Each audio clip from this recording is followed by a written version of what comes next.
On va parler aujourd'hui d'automation ou d'automatisation en anglais. C'est quelque chose qui me tient à cœur depuis très longtemps et j'ai vraiment plaisir à vous montrer la version alpha ou pratiquement bêta de la version 4 de Merlin Back-Office où justement on a intégré cette notion d'automatisation. Si vous connaissez un peu Merlin, Merlin c'est un outil de gestion en masse. Donc on exécute des tâches comme dérouler des catégories, choisir certaines, accessoires et puis afficher les produits. Une fois qu'on a nos produits, eh bien, on va faire des opérations sur ces produits. Alors soit directement dans les cellules, on peut très bien modifier un prix ici à la main si on veut, mais on peut surtout faire des opérations en masse. Par exemple ce 4, si je veux le copier sur toute la colonne, je vais faire un clic droit, je vais coller dans toute la colonne. Ce genre de choses. On peut aussi utiliser des options, ce qu'on appelle d'actions en masse, actions groupées, et surtout, grâce au clic droit que je viens de vous montrer, réaliser toutes sortes d'opérations avec des outils comme Magic Edit sur les textes ou autres, ou Magic Formula sur n'importe quelle colonne, avec des opérations plus ou moins compliquées. Le souci ou la difficulté, c'est que souvent on refait des opérations tous les jours, à peu près les mêmes. Par exemple, une opération assez classique consiste à regarder le volume des ventes chaque jour, le stock des produits, ceux qu'on a vendus ou pas vendus, et mettre en solde ceux qu'on ne vend pas assez et les rendre visibles dans une catégorie bien précise. Alors bien que ce soit super facile à réaliser, on va voir ça, c'est quand même pas mal de pouvoir le faire qu'une fois en l'enregistrant dans ce qu'on appelle un scénario et de pouvoir jouer ce scénario tous les jours. Donc c'est ce qu'on va faire. Alors imaginons que l'on veuille sélectionner tous les produits dont le stock est par exemple supérieur à 10 et qu'on n'a pas vendu depuis un mois. Et sur tous ces produits qu'on n'a pas vendus, eh bien on va leur appliquer une remise de 10%, un prix spécifique, leur mettre un bandeau en solde ou en promo plutôt, et les mettre dans une catégorie qui s'appelle arrangé, que j'ai déjà créée sur la boutique. Pas arrangé mais en promo. Alors, comment on fait? Bien, on lance le scénario. Donc, c'est un outil qui apparaît dans cette version Merlin Back-Office Flex version 4. On va créer un nouveau scénario. Donc, je clique sur le bouton. Je vais appeler ce scénario mise en promo, des non vendus. Voilà. Et maintenant que j'ai mon scénario qui est créé, je vais lancer ce qu'on appelle la capture non bloquante. Donc c'est une capture où en fait tout ce qu'on fait dans l'interface va être capturé mais également joué, c'est-à-dire comme si on utilisait Merlin de manière tout à fait classique. On a aussi le mode capture bloquante qui permet de cliquer sur des objets, les sélectionner, les enregistrer, mais on ne réalise pas le script associé à cet objet. Bon, on verra ça plus tard. Donc là je lance une capture donc non bloquante. Et puis je réalise mon opération. Donc pour ça, j'ai déjà besoin d'afficher certaines informations supplémentaires. Donc je vais choisir une configuration de colonne un peu différente que j'ai créée, que j'ai appelée quantité vendue sous 30 jours. Donc il m'a rajouté dans cette configuration de colonne ici mon stock de vente sur 30 jours. Et puis j'ai rajouté aussi une colonne pour le bandeau en solde. Ensuite, je vais lui demander de m'afficher tous les produits. Alors peut-être avant de le faire, je vais directement mettre mon filtre. Moi, ce que je veux, c'est voir tous les produits dont le stock est supérieur à 10. Donc, je vais dans mon gestionnaire de filtres. Je l'avais déjà préparé. Donc là, on peut choisir n'importe quel filtre. Mais moi, je choisis un filtre sur la quantité. Quantité disponible à la vente. Sauver, supérieur à, ou supérieur à égal, plus exactement. Je mets 10. Et puis, je choisis donc de voir tous les produits de la base. Les voici, ils sont filtrés. J'ai que les produits, on le voit bien, qui sont en stock supérieur à 10. Maintenant que j'ai tous mes produits, eh bien, il me reste à les sélectionner tous. Donc, je clique sur le bouton. Je vais tout de suite cliquer sur une des cases dans la colonne en solde pour dire que je leur mets un bandeau en solde. Et puis, je vais aller dans l'onglet des prix spécifiques, dans le formulaire d'édition. Donc, il est déjà préconfiguré pour prendre toutes les déclinaisons, tous les pays, tous les groupes, etc. Donc, ça me va très bien. Je ne mets pas de fil pour l'instant. Je vais juste dire que je voulais 10%, donc 10 ici, en pourcentage ici. Je ne vais pas mettre de date, je pourrais le faire bien sûr. Et je fais modifier, ajouter. Et donc à ce moment-là, il me crée autant de prix spécifiques que j'ai sélectionné de produits plus haut. Et je voulais enfin ranger ces produits dans la catégorie qui est ici, s'appelle en promo. Donc je vais utiliser ce qu'on appelle l'arbre des catégories cibles qui sert à ça. Et je dis que je veux associer ces produits à en promo, donc les rendre visibles. Donc je clique sur ce bouton par exemple, il y a différentes façons de faire. Bon, je passe sur les options, les actions, les questions, etc. Le but c'est de vous montrer simplement que là j'ai réalisé une suite d'opérations et que si je retourne dans mon scénario, que j'arrête ma capture, regardez ici, en fait tout ce que j'ai fait dans mon interface a été enregistré. Donc chaque clic sur chaque bouton, chaque action, chaque sélection de valeurs, etc. fait l'objet d'une ligne, ce qu'on appelle une ligne d'action dans le scénario. Si je veux rejouer ce scénario, alors on va le faire. Avant ça, je vais désélectionner tout ça. Donc je vais revenir en arrière. Je vais supprimer, pour vous montrer que ça fonctionne, donc je vais supprimer tous ces prix spécifiques que j'ai créés. Je vais désassocier mes produits.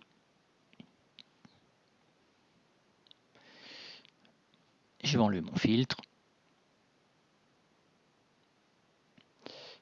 Je vais désafficher mes produits. Voilà. On va partir de cette situation-là. Et je vais dans mon scénario et je vais lui demander de le rejouer. Alors un scénario, il peut être rejoué de différentes manières. On peut le rejouer en entier, rejoue tout. On peut aussi sélectionner différentes lignes avec la touche Shift ou la touche Contrôle et faire un rejoue partiel, donc uniquement les lignes qui nous intéressent. On peut également jouer qu'une ligne. Par exemple, si je veux jouer la ligne qui me sélectionne tous les produits, c'est celle-ci. Je clique sur le bouton et il me sélectionne tous les produits. D'accord ? Et on peut aussi jouer des fonctions, on peut jouer à partir de jusque-là. C'est-à-dire, par exemple, je peux lui dire de me jouer du début jusqu'à cette action ou depuis cette action jusqu'à la fin. Et vous avez enfin un mode qui s'appelle pas à pas, où à ce moment-là, quand on va jouer, il va nous demander la confirmation pour chacune des actions. De manière classique, en continu, en fait, il va jouer sans nous poser de questions, sans interaction. Et enfin, chaque action, individuellement, vous pouvez l'activer ou pas l'activer. Quand elle est active, vous pouvez ensuite régler certaines options comme exécuter ou pas le code de l'objet sur lequel on a cliqué ou agi, ou simplement le sélectionner, simplement cliquer dessus sans son script. On peut aussi, par exemple, si c'est un interrupteur, eh bien, lui demander de rejouer, de cliquer cet interrupteur que si son état actuel est différent de celui qui a été enregistré, pour éviter d'exécuter deux fois certaines actions, par exemple. Bon, tout un tas de choses. Je ne m'étends pas trop, je vais juste rejouer. Donc regardez ce qui se passe. Donc je clique sur le bouton rejoue tout. Et vous voyez, Merlin agit tout seul, il est en train de faire plein de choses, exactement ce qu'on a enregistré dans notre scénario. Voilà, il vient de créer les prix spécifiques, il est en train de créer l'association à la catégorie en promo et il a terminé. Si je reviens dans mon scénario, il me montre entouré en vert toutes les actions qui ont été effectuées. S'il y avait une erreur, une issue, eh bien, elle serait soit en orange, soit en rouge et se serait arrêtée, on aurait eu des messages d'erreur. Alors bien involontairement, j'ai commis une erreur dans mon scénario. J'ai oublié de filtrer sur les produits dont la quantité vendue était égale à 0. Je voulais cette action de mise en promo, je voulais le faire que sur les produits non vendus. Alors que là, j'ai pas mis de filtre, donc mes promos vont s'appliquer sur tous les produits vendus ou pas vendus. Donc mon scénario, il n'est pas bon. Alors on va pas tout recommencer. Ça me permet de vous montrer qu'on peut très bien se mettre à un endroit donné dans le scénario. Par exemple ici, ça c'est la ligne où on sélectionnait tous les produits. Eh bien je vais mettre un filtre juste avant ça. Donc je me mets sur la ligne d'avant. Je me remets en capture. Et donc la capture va démarrer à partir de la ligne 7, juste en dessous. Donc capture non bloquante, je reviens dans mon interface. Je vais dans ma quantité vendue depuis 30 jours et je vais choisir filtrer sur cette colonne, supérieur, ou plus exactement égal à 0, et je valide. Voilà. Donc là, il m'a mis en place un filtre. C'est exactement ce que je veux. Je reviens ici et j'arrête ma capture. Et vous voyez, en fait, ces lignes depuis la ligne 7 ici consistent à enregistrer mon filtre avec la valeur que j'ai mis. Juste un petit guillemet, enfin une parenthèse, vous pouvez tout à fait modifier vous-même directement dans le scénario les valeurs, les objets filtrés, choisis, les valeurs à saisir, etc. Donc si je voulais changer mon filtre sur la quantité vendue depuis 30 jours, mettre à partir de 2, ben, je pourrais tout à fait le changer là. Alors dans les petits trucs sympas, si par exemple vous voulez changer la valeur de la remise que vous avez saisie, donc tout à l'heure j'avais mis 10% de remise, mais en fait, bon, je change d'avis, je vais mettre 12%. Je n'ai pas nécessairement besoin de refaire tout mon scénario non plus. Je vais juste aller dans mon scénario, chercher la ligne dans laquelle cette valeur a été enregistrée. Ben, c'est celle-ci, la 12. On retrouve le 10 ici. Alors, je pourrais le taper à la main ici, mais il me suffit aussi de cliquer sur ce bouton de synchronisation. Et donc, il récupère automatiquement la valeur de l'objet dans mon interface principale et il met à jour dans mon scénario. Donc une interaction complète entre le scénario et l'interface principale de Merlin. L'idée, c'est vraiment d'avoir une flexibilité complète parce que c'est souvent quand on enregistre des scénarios, eh bien qu'on oublie des choses, qu'on se trompe, voilà, qu'on change d'avis. On peut également déplacer les actions, les ordonner comme ceci. Et puis je vais vous montrer, on peut également créer des sous-scénarios, donc appeler un scénario depuis un autre scénario. Donc l'idée ou le concept dès le départ, c'était d'automatiser au maximum les choses. Donc c'est pas de simplement vous laisser tous les jours devoir venir ici cliquer sur le bouton rejoue tout pour rejouer vos scénarios, les sélectionner, les rejouer, en sélectionner un autre, les rejouer. Ça c'est de l'action manuelle. Donc on a poussé le concept jusqu'au bout. Et donc l'idée c'est de pouvoir planifier les rejoues de ces scénarios. Donc mettre ça dans un agenda qui va permettre de rejouer, par exemple toutes les heures, tous les jours à telle heure ou toutes les minutes, peu importe, tel ou tel scénario. Et pour ça, on a voulu réutiliser un planificateur qui existait déjà dans Merlin, qui est le planificateur des imports. Effectivement, si vous connaissez un peu, je vais vous montrer, quand on est dans l'outil d'import, donc voici, eh bien, on a une fonction planificateur, ici en bas. Alors, je vais vous montrer comment ça marche, sans rentrer dans le détail de l'outil d'importation, c'est vraiment pas le but. Donc ça, c'est une tâche d'importation qui fait une mise à jour des stocks et des prix pour un fournisseur donné, donc pour Graphic Corner. En gros, on a une première étape, on va lire le fichier. Deuxième étape, c'est le mapping. Troisième étape, c'est l'affichage du contenu du fichier et des colonnes qu'on a choisies avec des modifications possibles, des éditions, etc.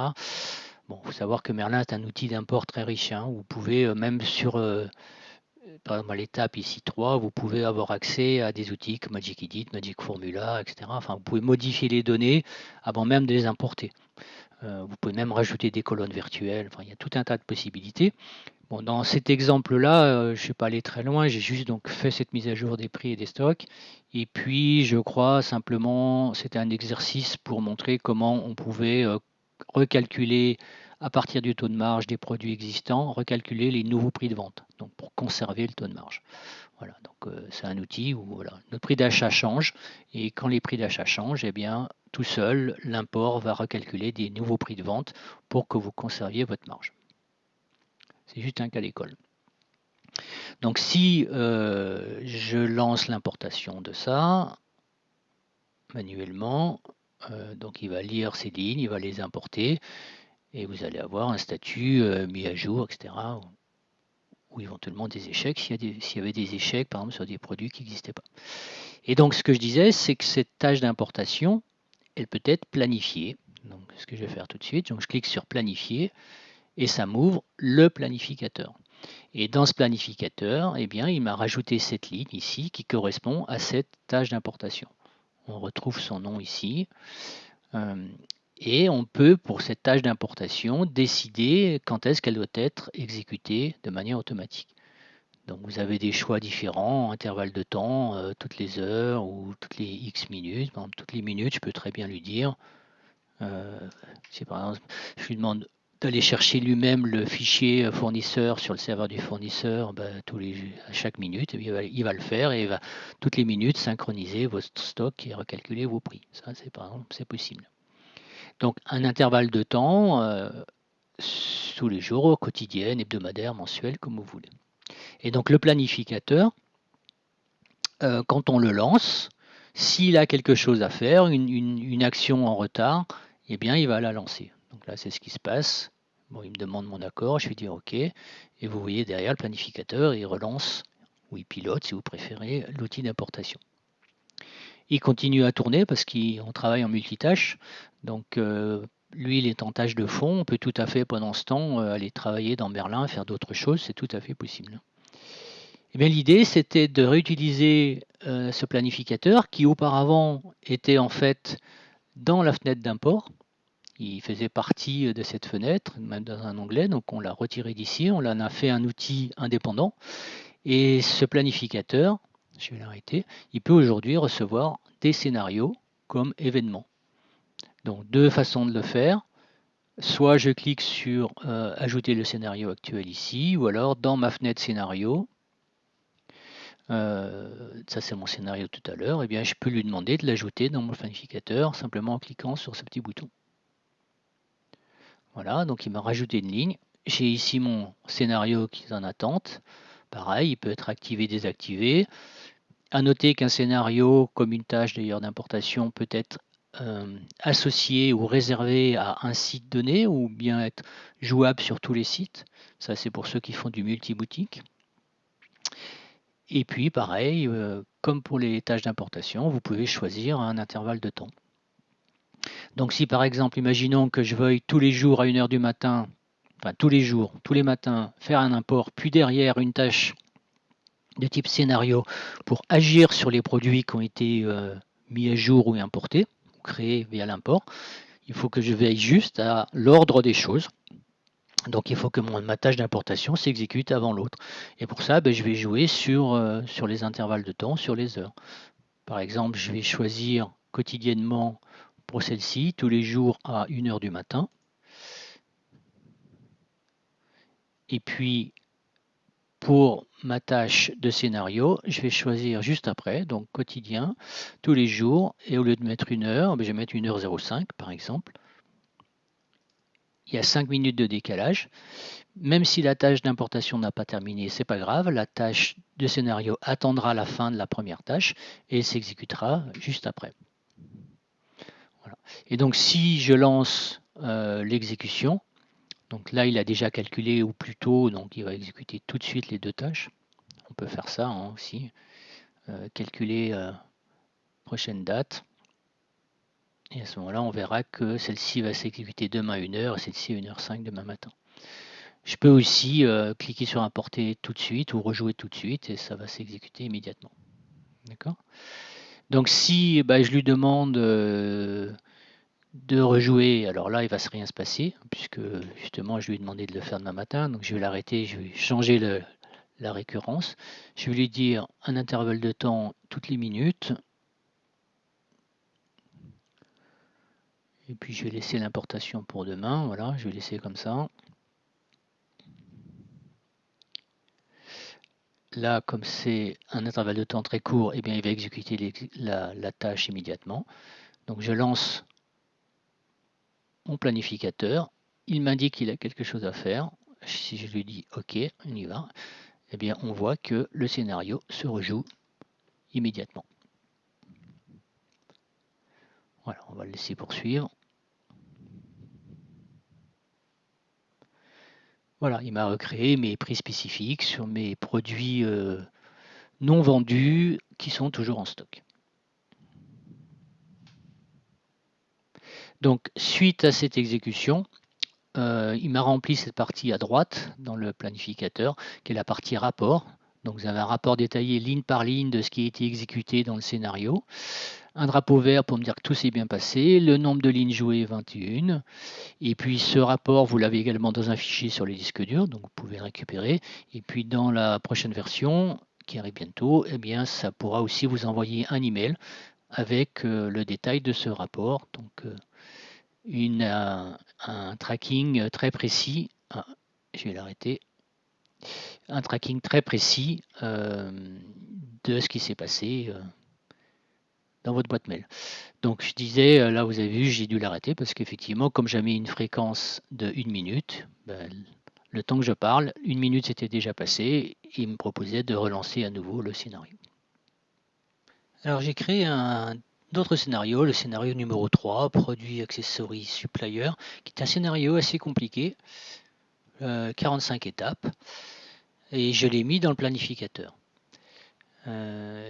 Et donc on va rejouer ce scénario également, mais d'une autre manière qu'on va voir à présent. Alors pour comprendre ce que fait ce scénario, je vous repasse une petite partie de la vidéo qui explique son contenu, mais par contre pour l'enregistrement lui-même, pour réduire un peu la durée de cette présentation, je l'ai certes enregistré, mais je la placerai tout à la fin de cette vidéo. Voilà, c'est un enregistrement assez long, avec pas mal d'informations également, mais peut-être un peu redondantes, donc vous n'êtes pas obligé forcément de vouloir la suivre maintenant. Donc le scénario numéro 3, qu'est-ce qu'il fait? Alors tout d'abord, on va faire une importation d'un fichier, mais lancé depuis le scénario. Ensuite, on va arrondir les prix des produits qui ont été importés ou modifiés. Ensuite, on va, si leur stock est à 0, les activer. Et ensuite, grâce à l'IA, ChatGPT, on va créer les résumés à partir des descriptions longues. Et enfin, on va exporter vers les places de marché dans un nouveau fichier. Bien, maintenant que nous avons nos deux scénarios, le numéro 2 qui est ici, première ligne, et le numéro 3 qui est ici dans notre planificateur, on peut effectivement rejouer, relancer en démarrant l'exécution. Alors, certains vont me dire, oui, mais il faut lancer le planificateur manuellement. Donc encore une action manuelle. Eh bien en fait non. Le planificateur peut se lancer de manière automatique. Il suffit de cocher cette petite case démarrage automatique. Alors il n'y a rien de nouveau, on pouvait déjà le faire avec les imports, mais ça permet aussi maintenant de le faire avec les scénarios. Alors à quel moment ce lancement automatique se déclenche? Alors dans deux cas de figure, soit lorsque le planificateur est fermé au moment où vous l'ouvrez, au moment où vous ouvrez cette fenêtre, à ce moment-là il va démarrer tout seul. Et deuxième cas de figure qui est beaucoup plus intéressant, il peut se lancer tout seul, s'ouvrir tout seul, lorsque vous lancez Merlin. Alors vous allez me dire, oui, mais il faut encore lancer Merlin à la main. Eh bien non, non plus, c'est pas vrai, parce que Merlin peut aussi se lancer en ligne de commande. Il y a trois façons de le faire, soit en lui passant en paramètre dans la ligne de commande le mot planning, et ça va lancer automatiquement cette fenêtre Magic Replay, donc ce planificateur.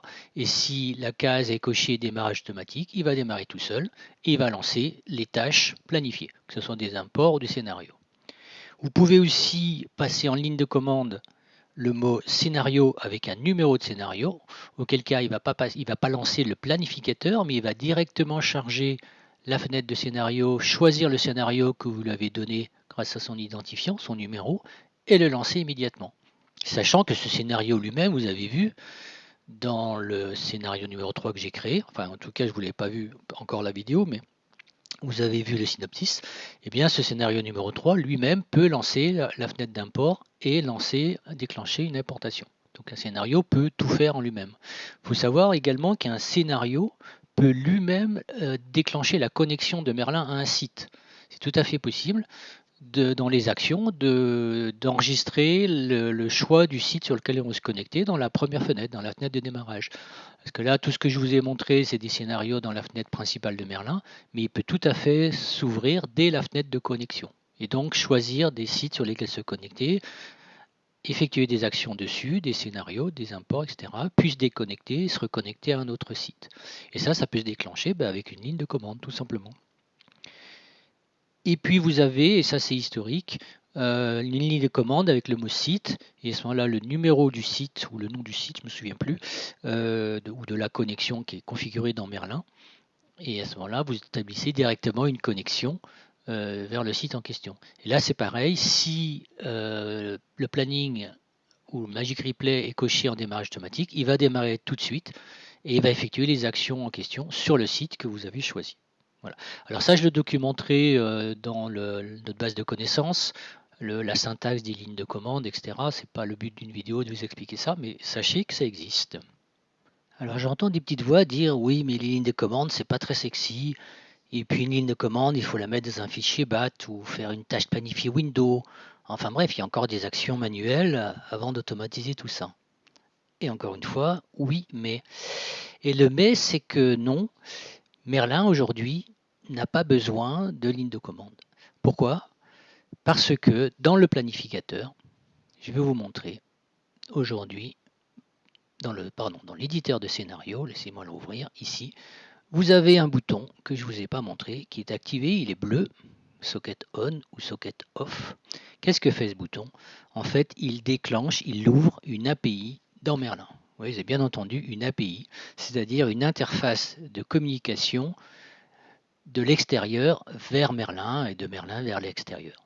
Merlin peut échanger via son API avec quasiment n'importe quelle autre application, sachant dialoguer à travers une API. Alors attention, ce n'est pas une interface de programmation pour les programmeurs, non, non, non, c'est une API très simple qui permet par exemple de dire Merlin, s'il te plaît, charge le scénario numéro 1, 2, 3, celui que tu veux, et joue-le.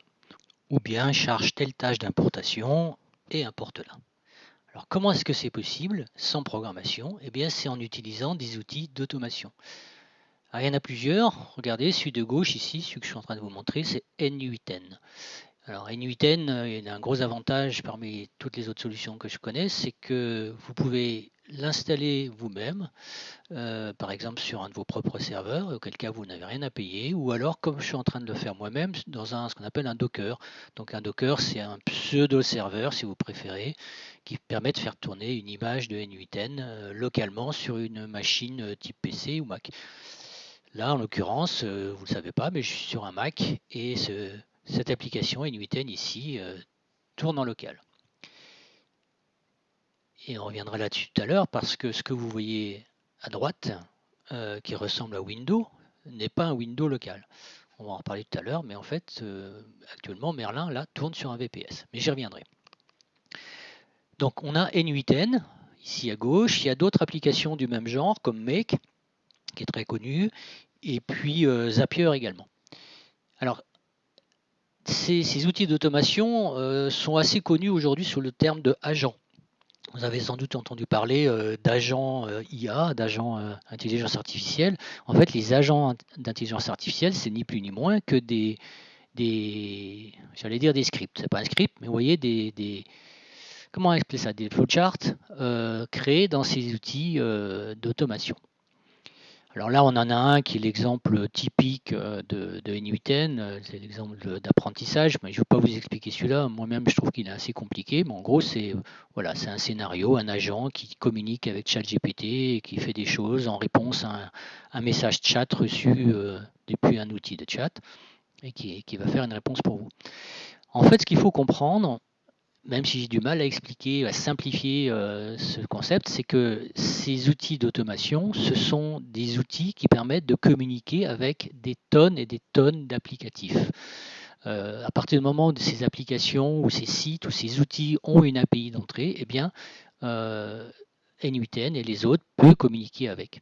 Et donc, vous allez créer des séquences d'actions, de communication, d'échanges entre ces différents outils pour obtenir un résultat à la fin.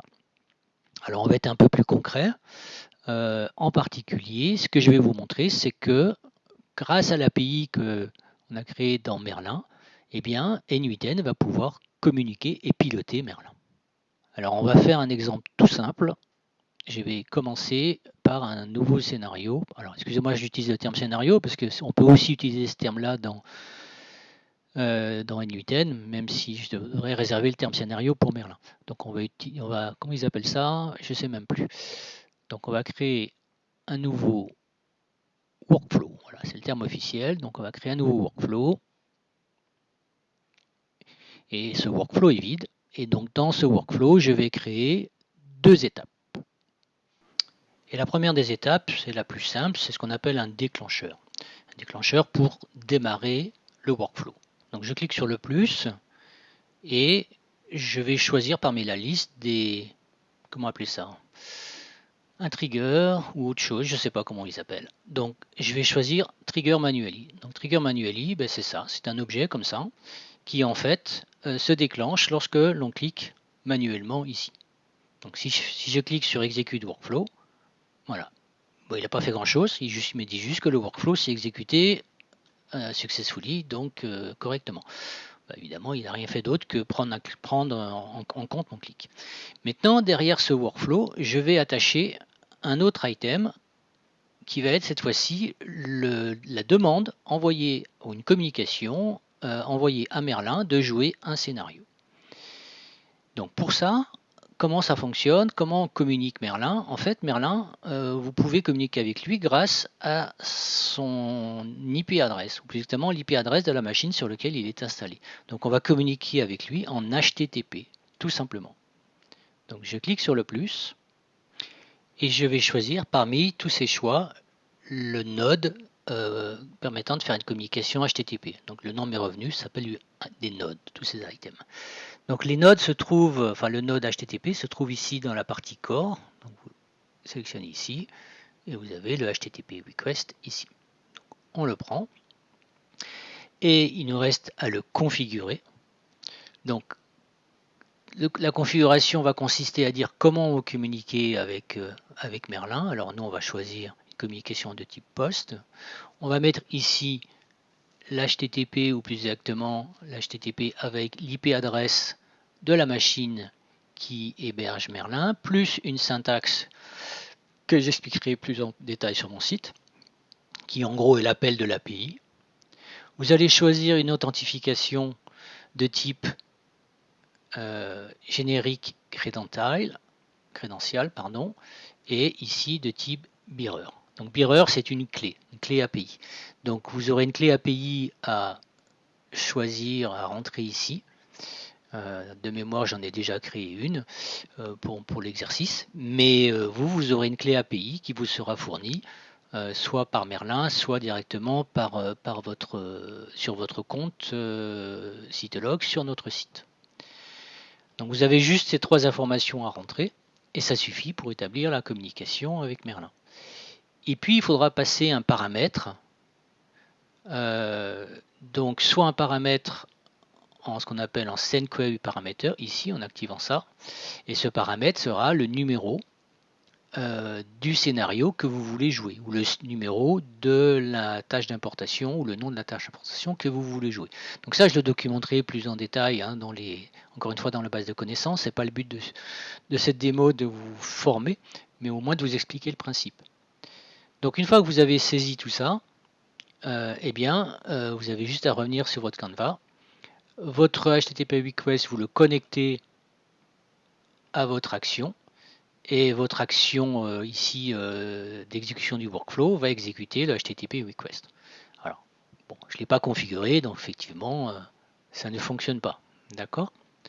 Alors, plutôt que passer du temps à vous montrer en détail comment le configurer, et le faire en prenant du temps, je vais changer de workflow. Donc, je vais sauver celui-là, même s'il est loin d'être fini, et je vais en ouvrir un autre que j'avais préparé pour vous. Donc je reviens sur ma page d'entrée et ici j'ai mon workflow, un workflow un peu différent, un peu plus compliqué ou un peu plus riche on va dire de communication. Alors qu'est-ce que j'ai mis dans ce workflow? J'ai mis plus de choses. J'ai la même chose que tout à l'heure, j'ai un trigger ici, c'est pour exécuter le workflow click. J'ai aussi ici, j'ai mis un trigger, ce qu'on appelle un schedule trigger, ça veut dire que ce workflow, si je l'active, là il n'est pas activé, il est inactif pour l'instant, mais si je l'active, eh bien en fait il va s'exécuter toutes les X minutes, temps qui est défini dans ce schedule trigger. C'est un petit peu comme le scénario ou le Magic Replay dans Merlin, hein, qui se rejoue toutes les X minutes. Eh bien ici c'est pareil, les workflows peuvent s'exécuter tout seuls à intervalles de temps donné. Donc c'est grâce à ça que vous allez pouvoir effectivement complètement automatiser vos scénarios, vos actions en fait. Vous n'avez plus besoin de tâches planifiées window ou de choses comme ça. Ensuite, j'ai mis plusieurs actions. Alors ça, c'est une action toute simple où ça me permet de rentrer le numéro du scénario que je veux jouer. Donc facile, voilà, c'est quelque chose comme ça. Bon, encore une fois, je ne vais pas rentrer dans le détail, mais j'ai dit que je voulais jouer le scénario 189. Alors on va le changer tout de suite. Dans notre Merlin actuel, sur le VPS, en fait, on a 4 scénarios aujourd'hui. On a notre sous-scénario, on a les 2 scénarios qu'on a créés. Je vous ai montré le 2 et le 3, vous allez le voir après. Et puis j'ai un petit scénario ici qui fait juste afficher tous les produits. On va prendre celui-là, donc on va jouer le scénario numéro 1. Donc pour jouer le scénario numéro 1, donc je viens dans mon petite node ici et simplement je lui dis numéro du scénario, on va dire le 1. Voilà, et je reviens. Cette deuxième boîte, cette deuxième node ici, il me sert à définir quel chemin je vais prendre. Parce qu'en fait, vous voyez, j'ai créé un workflow avec 2 chemins possibles. Ça, c'est un chemin vers un Merlin que j'ai installé en local sur ma machine. Et puis ça, c'est un chemin vers le Merlin que vous voyez à droite sur une machine distante, sur un VPS. Alors je vais passer par ce chemin du haut. Donc pour passer par le chemin du haut, donc j'ai mis ici une condition. En gros, cette condition, elle regarde si la valeur qu'on a saisie ici vaut 0. À ce moment-là, je passe en bas. Si elle vaut 1, je passe en haut. Donc moi, je veux passer en haut. Donc ici, je vérifie que je suis sur 1. C'est bien le cas. Ici, j'ai ma condition. En gros, c'est du style, si c'est égal à 1, je fais ceci, sinon je fais autre chose. Encore une fois, ce n'est pas une formation sur N8N que je suis en train de vous faire, mais je vous explique les grands principes. Donc je passe par là, et je vais ici. Et là, j'ai ma connexion à ma machine distante ici. Alors, tout à l'heure, je ne vous ai pas vraiment montré comment ça se configure, mais si je rouvre de nouveau le node, vous allez voir ici mon IP adresse que je vais m'empresser de cacher. Ici, vous avez ma clé qui est qu'on peut éditer mais qu'on ne voit pas à l'écran. Et puis, je lui passe comme paramètre un ID, c'est l'ID du scénario. Et là, je ne lui passe pas directement un numéro. En fait, vous verrez quand vous utiliserez N8N, c'est assez simple. Simplement, ici, je lui ai dit de prendre la valeur que j'ai rentrée à cette étape 1 dans ce node 1. Voilà, ce node 1 il stocke cette valeur quelque part, dans on va dire un paramètre, une variable, et mon node ici HTTP récupère cette variable pour savoir quel scénario jouer. Et en fonction de ce que Merlin répond, donc Merlin va répondre bien reçu, exécuté, réussi ou raté, enfin etc. Et je vais avoir le résultat de mon workflow. Je vais sauver et puis on le joue. Alors comme ce workflow appelle un scénario qui a pour but, je vous le remontre, d'afficher tous les produits, j'ai moi-même effacé tout l'affichage de manière à vous montrer le résultat. Alors avant que je clique sur le bouton de rejoue, juste une petite info. En fait, lorsque Merlin reçoit la demande d'exécution, donc par HTTP request, Merlin vous demande la confirmation ou l'acceptation de cette requête entrante. Par défaut, donc il l'accepte au bout de, je ne sais plus, une dizaine de secondes ou un peu moins, 5 secondes peut-être, mais vous pouvez l'interrompre si vous voulez. Et bien sûr, ça c'est essentiel, vous pouvez vous-même arrêter, interrompre toute activité entrante en tournant socket sur off. Hein. Vous n'êtes pas obligé de laisser toujours ouvert, hein, c'est normal. Et enfin, sachez que ça ne peut fonctionner que si l'éditeur de scénario est ouvert. Si je ferme l'éditeur de scénario, plus aucune communication entrante ne sera acceptée. Donc il faut 2 conditions, que l'éditeur de scénario soit ouvert et que socket soit volontairement mis sur on. Allez, on y va, assez de blabla, je clique sur exécuter le workflow. Qu'est-ce qui se passe? Alors vous ne le voyez pas, mais j'ai les 5 secondes d'attente de côté Merlin, et voilà, Merlin exécute le scénario qu'on lui a demandé de faire. Et vous voyez, il a sélectionné toutes les catégories et affiché tous les produits. Exactement ce que le scénario est censé faire. Sélectionner toutes les catégories, afficher les produits. Alors on va lancer maintenant un scénario nettement plus complexe, ou en tout cas plus complet. C'est le numéro 3. Donc le numéro 3, c'est celui qu'on a créé tout à l'heure, mais je ne vous ai pas encore montré l'enregistrement, qui fait beaucoup de choses, dont c'est un scénario qui lui-même lance un import, comme je vous ai expliqué, et qui en plus derrière communique avec ChatGPT pour rédiger les résumés des produits du nouveau produit à partir des descriptions importées. Donc, pas besoin de le sélectionner ici. Je vais directement ici dans mon N8N, dans mon workflow. Je vais changer le numéro du scénario. Ici, je vais mettre 3, comme celle-là, je l'ai déjà fait. Et je vais le rejouer. Donc, c'est parti. Alors, avant ça, je vais le décaler pour que vous puissiez voir ce qui se passe vraiment. Vous voyez qu'il me demande d'accepter l'API, enfin le call API. Au bout de 5 secondes, il l'accepte. Il lance la fenêtre d'importation, il exécute l'importation. Donc ça, c'est le scénario qui lance l'importation. C'est ça qui est intéressant de comprendre. Ce n'est pas le planificateur. Voilà, l'importation est faite. Maintenant, il vient rafraîchir l'affichage. Il exécute un arrondi des prix à 99 centimes. Vous voyez la colonne prix de vente ici qui s'arrondit à 0,99. Il fait une sélection, il lance Magic Edit qui lui-même lance ChatGPT. La ChatGPT est en train de travailler sur une vingtaine de produits, donc une vingtaine de réponses possibles. Il est en train de nous faire un résumé des produits, donc la colonne résumée, à partir des descriptions longues qui ont été importées. Alors c'est pas la partie la plus rapide, mais ça c'est ChatGPT, hein, c'est pas Merlin.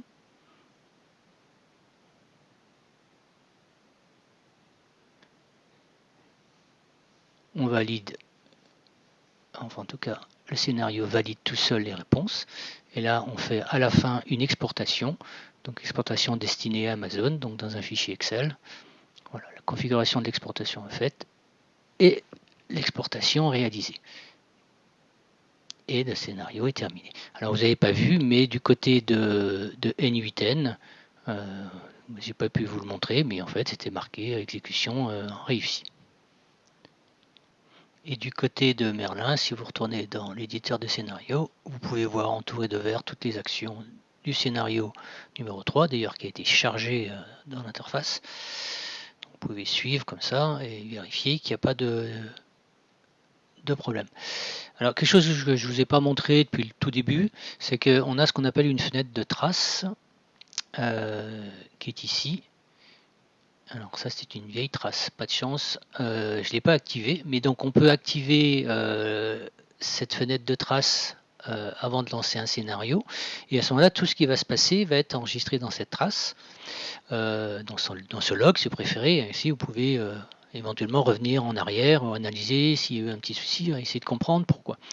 Alors ce qui j'ai pas encore ajouté mais qui va être fait avant d'être que cette version 4 soit mise en ligne, c'est que effectivement l'outil API en fait va également créer un fichier de rapport et soit le stocker sur le disque, soit vous l'envoyer par mail à chaque exécution. Voilà. Ainsi on aura une trace complète de ce qui s'est passé, et surtout si c'est des tâches qui s'exécutent toutes seules la nuit, bah c'est intéressant de savoir au petit matin ce qui s'est passé, ce qui a été lancé par N8N ou Make ou Zapier sur votre Merlin. Alors, je reviens sur un point que j'ai mentionné rapidement tout à l'heure. Ce que vous voyez là, je vous l'ai dit, c'est pas un window local. Je ne suis pas sur un PC, je suis sur un Mac, et c'est pas non plus un window parallèle desktop. C'est un VPS. Un VPS, donc c'est-à-dire un serveur Windows remote. Plus exactement, c'est un VPS que j'ai loué chez OVH. Regardez, ça c'est les prix chez OVH de ce type de machine. C'était un VPS 1 que j'ai pris tout simplement. Alors le prix ici quand même un petit peu mensonger. Je crois que pour un VPS 1 Windows, ça doit me revenir, je crois, à 12 € hors taxe par mois, quelque chose comme ça. Mais pour ce prix-là, vous avez une machine tout à fait acceptable, en tout cas largement suffisante pour faire tourner Merlin, parce que Merlin n'a pas besoin de beaucoup de ressources. En fait, ce qui consomme de la ressource, c'est le réseau et le serveur. Merlin, lui, il n'a pas grand-chose à faire, en fait. Et donc, l'avantage de cette solution, c'est que d'une part, ça fonctionne aussi bien sur un PC que sur un Mac. Et ça, c'était une question souvent demandée par les utilisateurs de Mac qui me disaient « Mais quand est-ce que vous faites un Merlin compatible pour Mac ?» Mais en fait, cette solution VPS y répond au moins en partie. Moi, je trouve même très bien. C'est très efficace, c'est très rapide, j'ai vraiment pas noté de latence, et puis c'est très facile à mettre en place. Et c'est pas cher. Là, et ça vous permet de rester sur votre Mac. Alors comment ça s'exécute depuis un Mac? Eh bien en fait ça s'exécute avec ce qu'on appelle Microsoft, je crois que ça s'appelle Microsoft Apps, c'est le nouveau nom d'un système qui s'appelait avant Virtual Remote Desktop. Donc c'est ça, en fait, dans laquelle vous pouvez configurer des machines distantes. Là j'ai mon VPS chez OVH, donc installé donc sur Microsoft Apps sur mon Mac. Et puis sur un PC, si vous voulez utiliser effectivement Merlin sur un VPS depuis un PC, vous allez utiliser ce qu'on appelle le bureau à distance de Microsoft. Alors, quel est l'avantage quand vous êtes sur un PC? Parce que vous pouvez aussi l'installer sur un PC, il n'y a pas de souci. Et ça fonctionnera aussi très bien en termes de avec N8N, hein. Comme je vous disais tout à l'heure, moi j'ai installé N8N en local sur un Docker. Et ça communique très bien avec Merlin. Donc pas de souci, quel que soit le type de config. Mais l'avantage du système VPS, du système serveur, on va appeler ça comme ça, eh ben, c'est que d'une part, donc comme je vous disais, c'est compatible quelle que soit la plateforme, Mac, Windows ou Linux. Mais surtout, dans l'offre Merlin 4, qu'on va appeler l'offre business, en fait, il n'y aura plus du tout de limitation du nombre de postes. En fait, vous pourrez l'installer sur votre propre VPS et ainsi configurer autant d'accès utilisateurs dans votre société, bien sûr, pas à l'extérieur, hein, mais donc c'est valable pour une société donnée. Donc si vous avez une cinquantaine d'employés qui veulent utiliser Merlin, ben, ça sera possible sur cette offre-là à travers un VPS. Et donc ils n'auront pas besoin d'installer eux-mêmes Merlin, il suffira de leur donner un accès à la machine virtuelle. Donc il y aura un profil administrateur, qui sera sans doute vous si vous m'écoutez, et puis vous configurez les accès pour vos différents employés ou collaborateurs. L'autre avantage, c'est que ça ne bloque pas votre PC. Donc l'avantage d'un VPS, d'un serveur, c'est que ça tourne la nuit, ça tourne 24 heures sur 24. Donc déjà votre PC il est libre pour faire autre chose la journée, mais surtout la nuit, vous n'êtes pas obligé de le laisser allumé, de supprimer la veille pour réaliser par exemple des importations. Vous pouvez tout à fait tout faire sur un VPS qui lui est allumé en permanence. Et ça coûte pas très cher, en tout cas moins cher qu'un super employé faisant des choses compliquées. Il y a un petit bonus sur l'offre VPS qu'on va mettre en place, c'est que, je ne sais pas si vous savez, mais dans Merlin, en fait, tout est inclus. C'est un all inclusive, il n'y a pas d'extension payante, sauf une. Il y a une seule exception, c'est ce qu'on appelle le générateur d'étiquettes pro. Alors, je ne sais pas si vous savez ce que c'est, je pourrais peut-être vous montrer.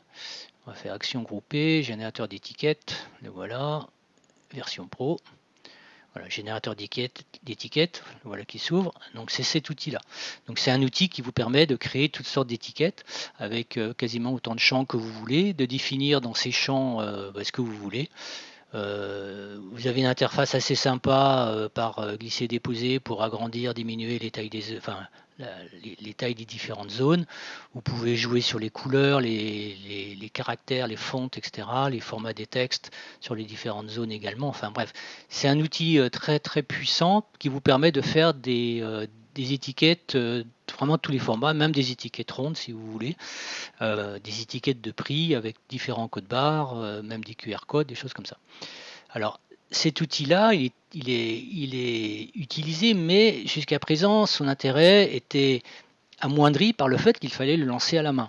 Donc typiquement, quand vous faisiez une mise à jour de vos prix, il fallait revenir dans le générateur d'étiquettes et puis sélectionner les produits et puis cliquer sur le bouton étiquette. Bon, pas grand chose de bien compliqué, mais encore une fois, c'était une action manuelle. Mais j'ai trouvé que c'était intéressant de pouvoir avoir cet générateur d'étiquettes dans le workflow d'automatisation. Typiquement, tout à l'heure, on a fait des importations avec des mises à jour de prix. Vous pouvez très bien, juste après avoir fait ça, demander au scénario, enfin enregistrer dans le scénario le fait de venir ouvrir le générateur d'étiquettes, de choisir votre format pour des produits, pour des déclinaisons, peu importe, et de générer d'un clic les étiquettes. Et à ce moment-là, voilà, quand vous allez rejouer votre scénario, soit avec le planificateur de Merlin, soit avec N8N ou MEC, eh bien vous aurez vos étiquettes de prix qui vont s'imprimer toutes seules. Donc tout ça pour vous dire que ce générateur d'étiquettes pro sera inclus dans l'offre business de Merlin Backoffice Flex version 4. Donc ça ne sera plus une option payante, ça sera directement inclus dans le prix de base. Donc quelques économies en plus. Autre chose, on va parler un petit peu du futur. L'avantage également d'être sur un VPS, c'est que donc vous, en tant que gestionnaire, administrateur, vous allez créer des profils utilisateurs. Eh bien, il me semble important pour l'avenir de pouvoir dans Merlin réutiliser ces profils pour vous-même en tant qu'administrateur déterminer ou décider quelle sorte d'action chacun des employés pourra réaliser dans Merlin. Typiquement, peut-être que vous voulez interdire à certains employés la possibilité de supprimer des produits, ou à d'autres d'aller modifier les stocks, ou à d'autres de réaliser des imports, ou encore de lancer des scénarios, de modifier les scénarios. En fait, donc, ce qui est prévu, c'est dans le premier semestre 2026, c'est d'ajouter donc dans Merlin un éditeur de profil qui va vous permettre pour chaque employé ou pour chaque groupe d'employés ou chaque type de profil de déterminer les droits d'usage dans Merlin. Au bouton prêt, à la fonction prêt, au menu prêt, etc. Donc, tout sera par défaut autorisé.